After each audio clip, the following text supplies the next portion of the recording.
Good afternoon, everyone, and thank you all for joining today's session. This is a People Business Partner refresher session, and today we're going to refresh ourselves on appeals. I know this is something that you have all experienced and are very comfortable with, but I would just like to remind you that today's session is being recorded. If you have any questions throughout the session, please pop your question into the chat box, use the hands up function, or simply just pop your mic on and ask your question. Is that okay? Lovely. I can see some of you are writing into the, yep, that's good. Okay, brilliant. Thank you very much. Okay, so today we're going to start off with our session objectives.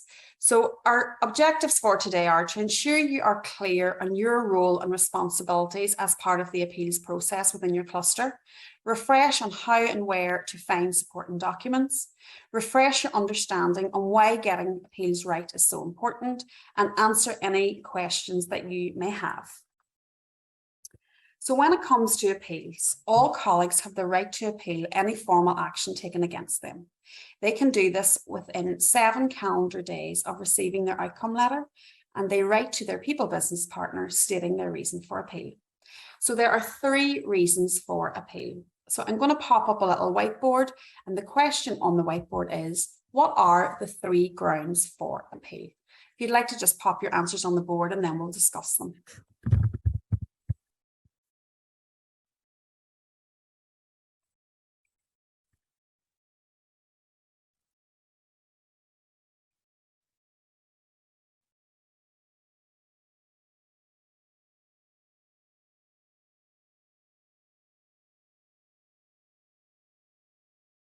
Okay, brilliant. It looks like everybody's had an opportunity to pop an answer on. Fantastic answers that they are. All absolutely correct. So the 3 grounds for appeal are procedure, fact, and severity. Procedure is when an allegation that the correct procedure has not been followed. An example of this is if somebody has not been offered representation. Fact is an allegation that the facts the decision was based on are incorrect, or that the relevant or new significant evidence or information was not considered. And severity is claims that the severity of the sanction is not appropriate or is inconsistent with previous decisions. If the appeal reason is outside of any of these, then the people business partner should advise the appeals manager to ask the colleague to resubmit their appeal. So I have a question. Can anyone tell me at this stage which document that you would be advising your appeals manager to use? Oh, Carolyn, your hand up first. Would you like to answer that one? Yeah, hi Fiona. So there is a template that's available on the appeals policy within people policies that the line managers can use. Fantastic, brilliant. Thank you very much for your answer. So appeals will normally be heard by a manager more senior than the manager who carried out the initial meeting. For any appeals after these timescales, people business partners should advise that the appeals manager consider any mitigating circumstances and use their judgment on what is the right thing to do for the colleague. So I'm going to open a poll now, and the question in the poll is, what would you advise if significant new evidence is brought forward at the appeal stage? So I've just launched that poll, and if you'd like to take a moment and answer, and then we'll share and discuss. Okay, so it looks like everybody's had an opportunity to put their answer in, so I'll end the poll and share the results with you. And absolutely spot on. So we would advise that the appeals manager should consider the evidence. If any evidence is brought up at the appeal stage, people business partners should advise appeal managers to consider the evidence, whether the information has any impact on the case, and if it needs to be investigated in more detail. People business partners should ensure that the appeals manager inform the colleague of this and give them the opportunity to review the new evidence before a decision is made. So there is an area on the app that we can use to support with documents. And I'm just going to do a wee live demonstration now on how to get into that. So if you just launch the app and you're selecting work, coming down to people policies,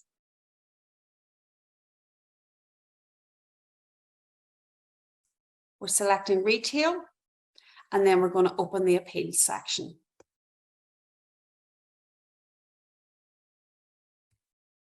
And you will see in this section that there is an appeals policy, and there's also a supporting toolkit of any documents that appeals managers should need. And that's always a very important one to signpost them to when we're supporting them. Okay. Apologies, my screen dropped off there. So the appeals process is very similar to that of any formal meeting. The colleague must be given at least 48 hours notice. Your role as a people business partner is to support the appeal manager throughout their investigation, advise and guide them through any mitigating circumstances, and support them when considering each point of appeal. An appeal meeting to clarify the points and to ask any additional questions in relation to the colleague's appeal must be held. So I just want to check if there's any wee questions in the chat box. There's not, and nobody has a hand up, so I think everybody's okay for now. So what I'm going to do is I'm going to launch another whiteboard, and this whiteboard has a question on it, and it is, what are the two outcomes to an appeal meeting? So what are the two outcomes to an appeal meeting? And I'll give you some minutes just to pop your answers in the chat.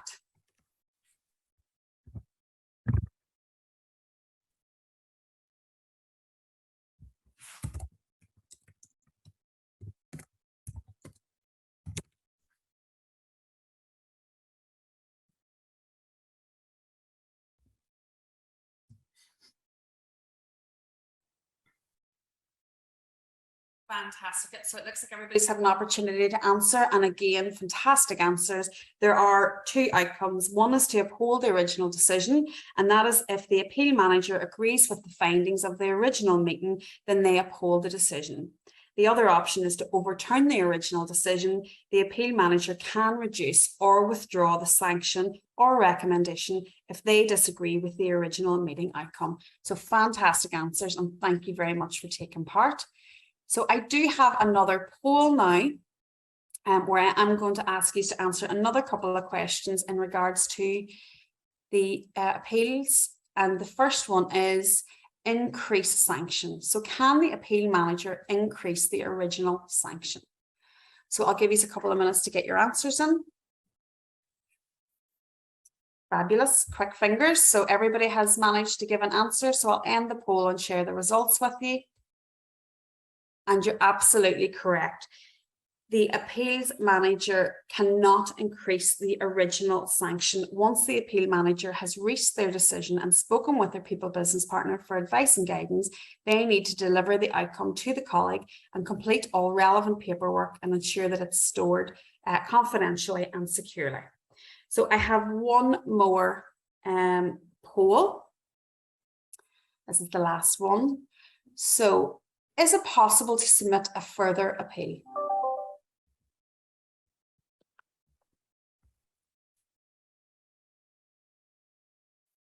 Thank you very much. Looks like everybody has answered, so I shall end it and share. Absolutely correct again. So it is not possible to submit another appeal. So once the appeal process has been exhausted, there is no further right to appeal, and the colleague, we must ensure that the colleague is aware of this. So I have a question at this stage. Is there anything that you may need to advise the appeal manager to do at this stage? Oh, Lorraine, your hand shot up there. Thank you. Would you like to answer? Yes, Fiona. Depending on the outcome of the appeal, we may advise providing feedback and recommendations to the relevant line manager or initial meeting manager.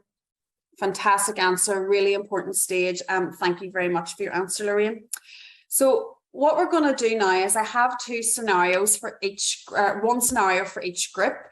Scenario one, I think I'll go to Lorraine in your group, and scenario two, Carolyn, if you in your group could do it. I also have a slide that will be available to you in the breakout room that is things that you may wish to consider whilst discussing these scenarios. So we'll just take a quick look through them first before I send you into your breakout rooms.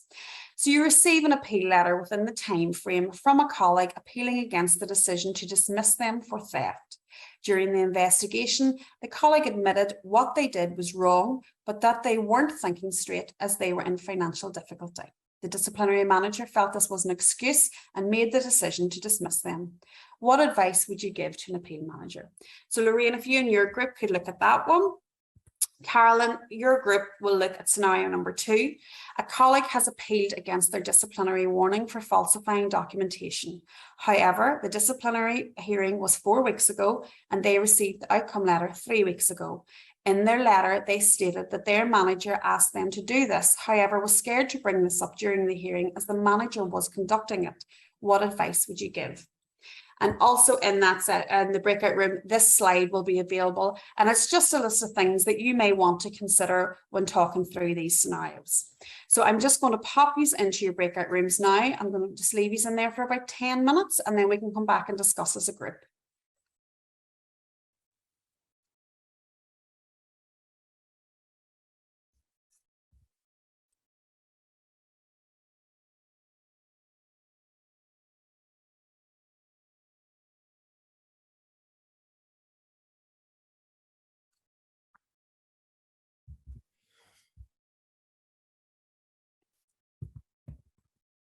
Okay, thank you very much, and you're all very welcome back. I hope you enjoyed your time in your breakout rooms.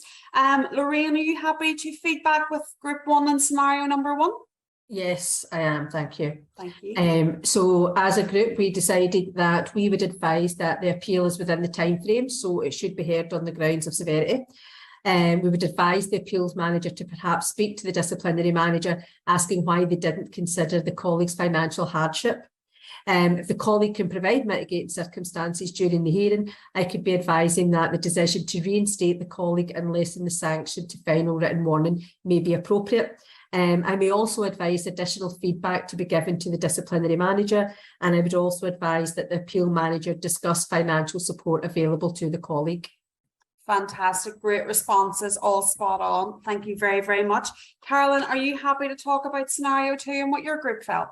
Yeah, I am indeed, Fiona. So obviously, as we've covered off today in the earlier part of the session, so the appeal has actually come in after that deadline of the 7 calendar days to submit it. However, there has been new significant evidence that's been brought to light by that colleague. So the thing that we had sort of said was the most important thing is that yes, we do hear it, but also that the appeals manager is more senior to the person who initially held the disciplinary hearing. So we need to make sure that that's the case and that's what's happening in store. What we might also look to advise would be that the appeal manager pass the investigation back to the investigating manager, just to understand if that evidence would have any sort of make him change his mind or anything on the decision. And the other thing that we might need to consider doing is actually investigating the line manager, just to understand and give them an opportunity to respond to the information that's been brought to light during the appeal. Absolutely brilliant answers yet again. Well done to you and your groups. I hope that slide was helpful to you. So I hope today that you feel clear on what your role as a people business partner is when it comes to supporting and advising on appeals process across your cluster. I hope that we have touched base on why it's so important to get it right. Just to recap today's session, so we have established that all colleagues have the right to appeal against any formal action taken against them. Their appeal must be based on fact, procedure or severity. If it's not, they will need to be asked to resubmit their appeal under at least one of these grounds. There is an appeals checklist that you may want to share with your appeals manager, and it contains some additional supporting materials that they may find supportive, and we've talked through where we find that. And most importantly, we have refreshed ourselves on how people business partners can support appeals managers. So has anybody got any questions at this stage? No, thank you. No, thank you. Well, listen, I would like to thank you very much for your participation today. I hope that you did get a lot out of today's session, and I hope that it was a helpful refresher. I am going to pop my email address into the chat function. Just if anybody thinks of after the session, maybe a question pops into your mind and you wish that you had asked or whatever, you can just bob me through an email and I will respond to you as soon as possible. And once again, I'd like to thank you so much for your time today, and I hope you enjoyed it. Thanks very much, Fiona. Bye. Thank you. Bye-bye. Bye. Bye.